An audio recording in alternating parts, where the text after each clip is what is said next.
Bagyong Sendong noong Disyembre taong 2011 ay isa sa pinakamalungkot na bahagi ng kasaysayan ng Cagayan de Oro. Narito ang isang maikling kwento na hango sa mga totoong karanasan ng mga taga-CDO noong gabing iyon. Ang gabing walang paalam. Hating gabi noong ika-6 ng Disyembre taong 2011, akala ni Mang Isko ay karaniwang ulan lamang ang dala ni Sendong. Bilang isang residente sa tabing ilog ng Balulang, sanay na siya sa pagtaas ng tubig, ngunit iba ang pakiramdam ng hanging umiihip noong gabing iyon, malamig, matalim at tila may dalang babala. Ang biglaang pagragasa. Habang mahimbing na natutulog ang kanyang asawa at 2 anak, biglang narinig ni Isko ang isang dagundong na hindi galing sa langit, kundi galing sa lupa. Sa loob lamang ng ilang minuto, ang kalsada ay naging dagat. 11:30 PM, pumasok ang tubig sa ilalim ng pinto. 11:45 PM. Hanggang tuhod na ang baha, nagsimulang magpanik ang mga kapitbahay. 12 AM, umabot na sa bewang ang tubig kasabay ng pagkawala ng kuryente. Gising, umakyat kayo sa bubong, sigaw ni Isko. Pero huli na ang lahat para sa marami. Ang baha ay hindi lang tubig, ito ay may kasamang malalaking troso, putik at mga debris na sumisira sa bawat bahay na madaanan. Ang pakikipagsapalaran sa dilim. Sa gitna ng kadiliman, tanging ang kidlat lamang ang nagbibigay ng liwanag sa paligid. Nakita ni Isko ang mga bahay na tinatangay ng agos na parang mga laruang papel. Maririnig ang mga sigaw ng tabang, tulong na unti-unting nawawala habang nilalamon ng rumaragas ang ilog Cagayan. Kumapit ng mahigpit si Isko sa poste ng kanilang bahay habang yakap ang kanyang pamilya. Ramdam niya ang panginginig ng kanilang tahanan. Sa labas, ang lungsod na kilala bilang City of Golden Friendship ay naging isang malaking sementeryo sa ilalim ng tubig. Ang mapait na umaga. Nang sumikat ang araw, hindi matukoy ni Isko kung nasaan siya. Ang pamilyar na kalsada ay natabunan ng makapal na putik. Maraming kabahayan ang literal na washed out, walang naiwang bakas kundi ang pundasyon ng semento. Ang pinakamasakit na bahagi ay ang mga katawang nakasabit sa mga puno at nakabaon sa putik. Libo-libo ang nawala at ang amoy ng trahedya ay bumalot sa buong CDO. Ang lakas bro, nasa puno. Oh my God! Ito lang ang bahay ng nag-iisang na... Bro, kusog kayo bro! Bro, kusog kayo mo! Lakas oh! Bakit dito bro? Lakas!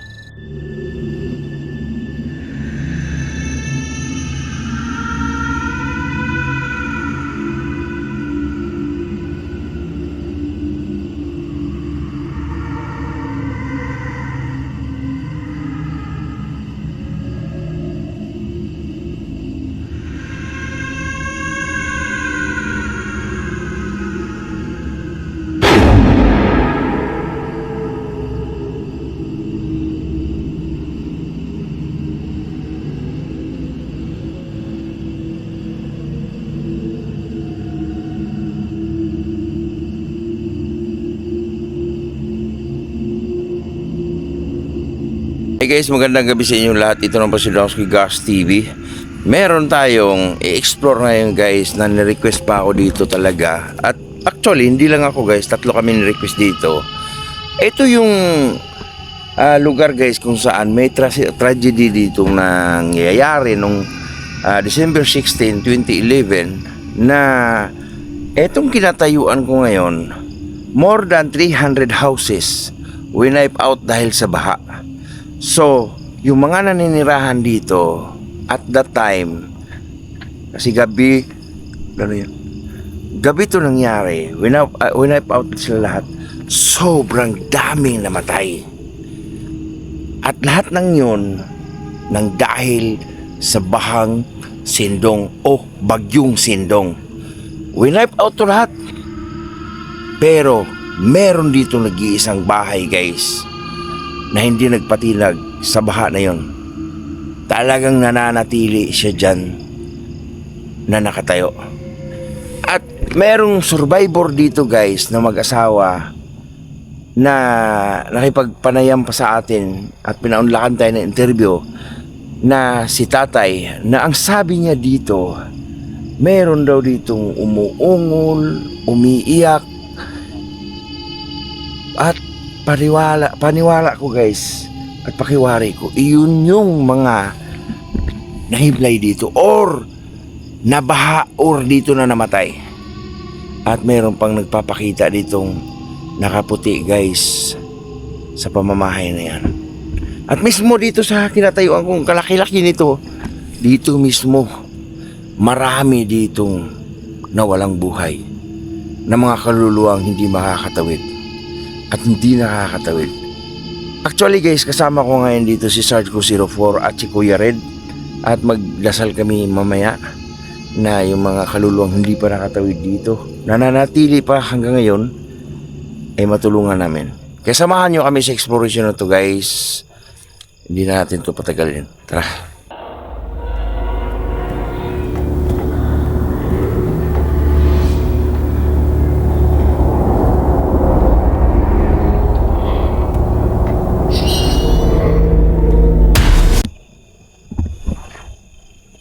So itong lahat ng to guys, tinawag to dito na ground zero na rin, no? Dahil hindi na pwedeng may tatayo pa uli ditong bahay. Kasi ito yung lugar na kung saan we wipe out lahat ng more than 300 kabahayan. Marami ditong namatay at isa sa mga kayo guys, meron ditong rebulto na nilagay na dito daw yung magmimisa every year, no? Inaalaya ng misa dito kasi sobrang dami ditong nasawing buhay. Ayun guys, ayun na.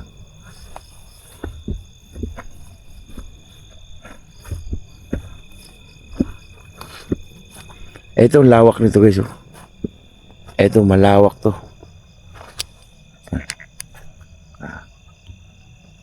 Ayan o. Parang binura lahat sila sa baha.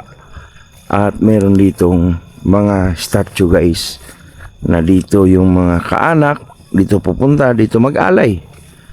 At dito may magaganap na mesa every year, no? Hindi lang ako sure kung anong pizza, but every year daw silang gumagawa dito. Nagmimesa. Eto.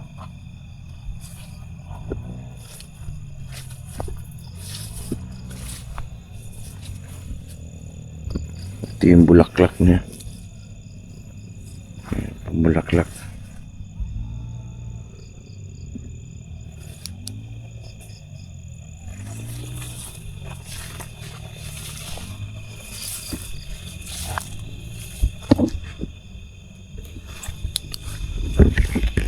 At ay kwento pa ni Tatang dito guys na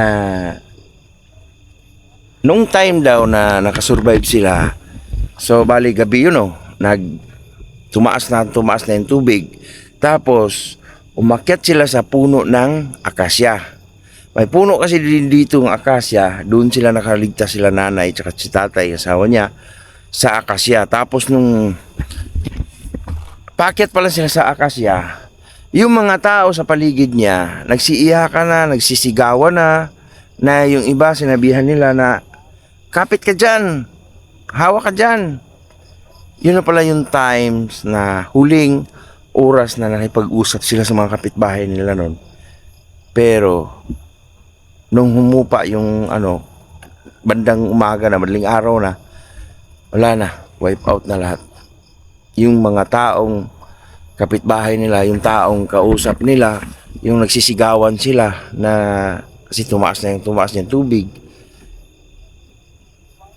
Nakakalungkot isipin na ganun yung pangyayari. Kaya hanggang ngayon hindi maano ni tatay yung lungkot ng mga kapitbahay niya na yung panahon na yon burado lahat ang mga kapitbahay niya. Pupunta tayo ngayon guys sa mismong bahay kung saan nag-iisa lang siyang nakatayo dito.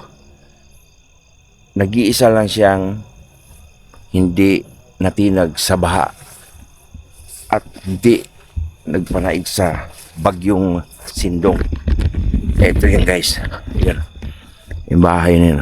Ayan o. Ayan guys. Ayan. Si Kuya Red guys ando na rin o. May ilaw dun. At si Sarge nandito rin sa likuran ko. Ayan o. So puntahan natin yun guys. At ang bahay na yun guys, sabi ni tatay, maraming nagpaparamdam dyan, no? Kaya paggabi, hindi masyado nilang pinupuntahan to. Kasi maraming nagpaparamdam. Mayroong mga yapak, mayroong gumagano ng igham. Parang umubo ba? Tapos mayroon ding humahagulhol ng iyak dito mismo sa pamamahay na to. At dito mismo may nakita din si tatay na parang bula na apoy. So, ang pakiwari ko, santil mo yun. Yun yung mga kaluluwang hindi nagpalagay. Hindi natahimik. Yung giso. Ito lang ang bahay na nag-iisang yung giso. Ito lang ang bahay na nag-iisang nakatayo na hindi natitinag sa mga baha nung araw. Isipin mo guys, 300 mahigit yung kapitbahay niya rito.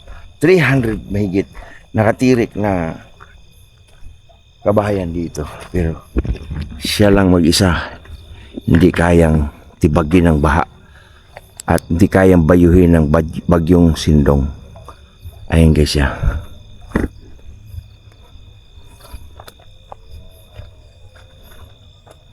Hala. Grabe ka creepy guys, no? Tingnan nyo.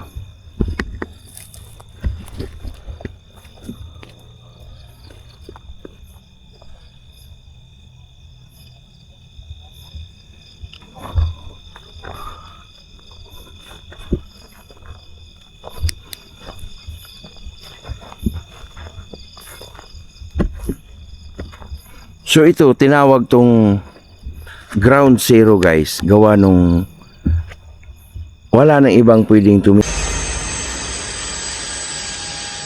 pa dito. Kasi hanggang ngayon, nananatili pa rin delikado ang lugar na to. Kasi may dyan sa gilid, may malaking ilog dyan na rumaragasa kahit walang ulan, walang rumaraga, ang lakas talaga.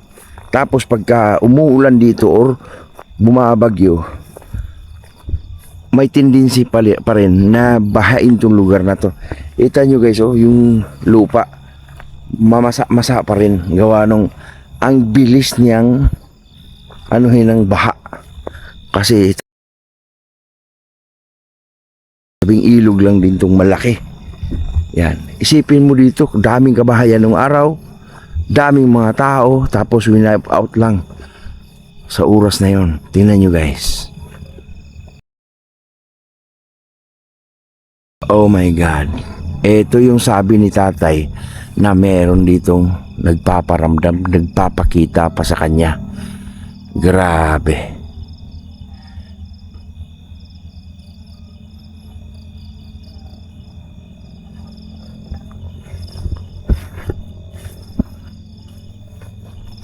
Located to guys dito mismo sa Cagayan de Oro.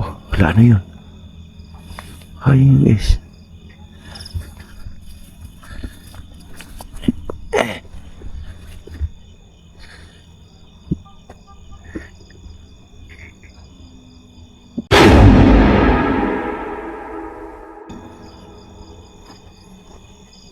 Ano si Kuya Red guys, oh.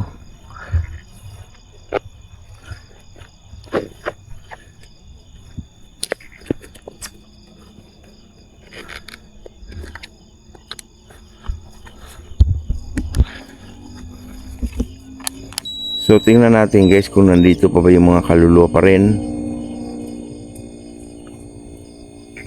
Kasi hindi pa rin matahimik itong mga kaluluwa dito. Hindi nila tanggap. Ang mga reports dito guys, may mga bata na sa baha, namatay, mayroong matanda. Parang na-surprise sila nung baha na yon sa bagyong Sindong. Grabe ang pangyayari.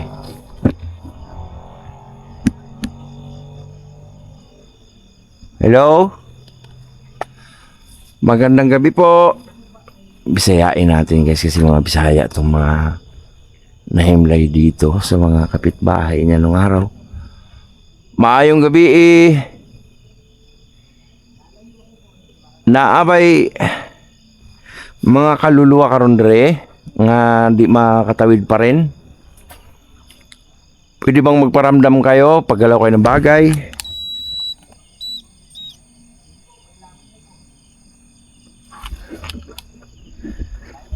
Ayan, puntahan natin sa Kuya Red, guys.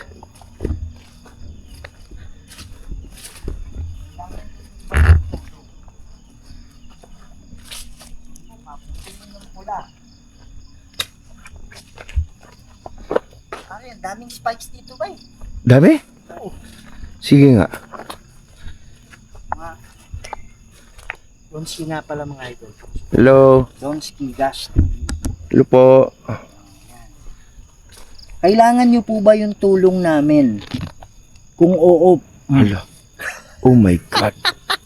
Oh my God. Oh. Oh. Yan. Wag kayong hindi kami tumatawa, natutuwa lang kami. Kasi nagkaroon kami ng ng opportunity na matulungan kayo. Magdarasal kami mamaya, ha? At nang sa ganun ay matulungan kayo ng mga anghel na makalagpas na. Okay ba yung ganun? Kung oo, pailawin nyo. Sige po, kagaya nun. Tutulungan po namin kayo. Masaya ba kayo dyan? Oh. Diba? Oh my God. Yan, no? Sige po, pagtulungan ninyo. Yan. Dito sa dito sa kasama namin malapit dito ngayon. Marami po ba kayo na mga kaluluwa na nakakulong? Pwede nyo bang paabutin ng pula? Pagtulungan ninyo, sige po. Sige po, kaya nyo yan. Palakasin ninyo. Ay, tabi mo ba? Ay, distance mo lang konti. Yan, kahit yan Donski, ano yan mga idol, may speaker yan eh. Ayan o. Sige po, tutunog yan. Lapitan nyo lang, hawakan nyo. Kayo po ba ay lagpas ng 5 na nandito malapit sa amin? Kung oo, pailawin nyo. Yun, lagpas ng 10. Pailawin nyo. Nasa 5 lang. So pailawin nyo kung saan, ha. Kayo po ba ay 6 na nandito malapit sa amin? Pailawin nyo. 7, 8, 9,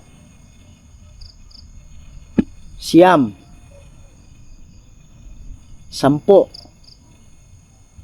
Higit sa 10. Mas marami pa sa 10. Pari na nadidrain na yung energy nila. Oh. Tutulungan namin kayo, ha. Manalangin kami. Pwede nyo bang tawagin yung ibang mga kaluluwa dito? Alam ko marami. Kung oo, pailawin nyo.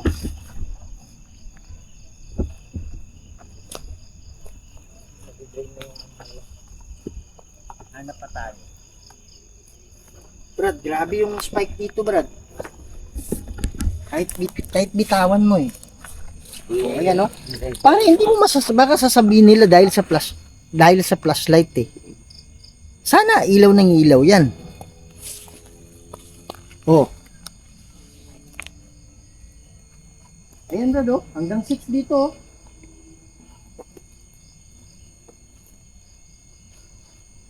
Oh. Marami nga kayo dito.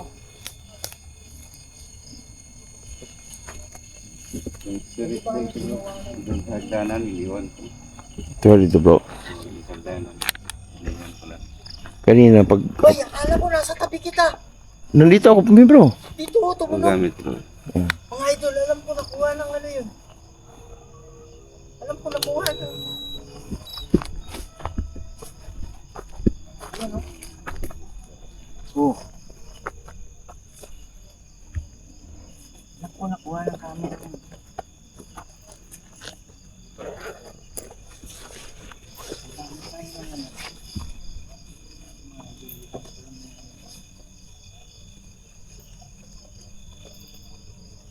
Meron akong dala dito na pwede kayong pumili ng mga salita. Ha? Pili lang kayo ng mga salita dito.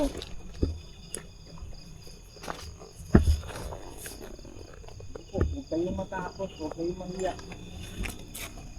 Yan o. Yan o.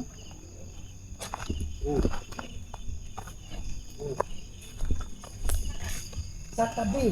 Ako, nakakatabi mo.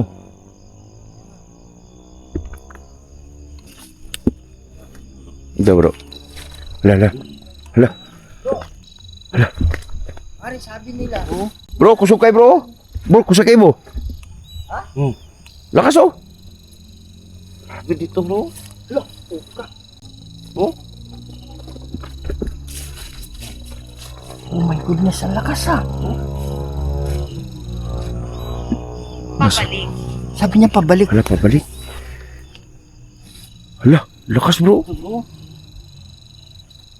Oh goodness. Nasa puno yan bro, nasa puno sila bro. Nasa puno, ilapit mo sa puno bro. Dito. Sige po, huwag Oh, kayong matakot. lakas oh. Ang lakas bro. Nasa puno.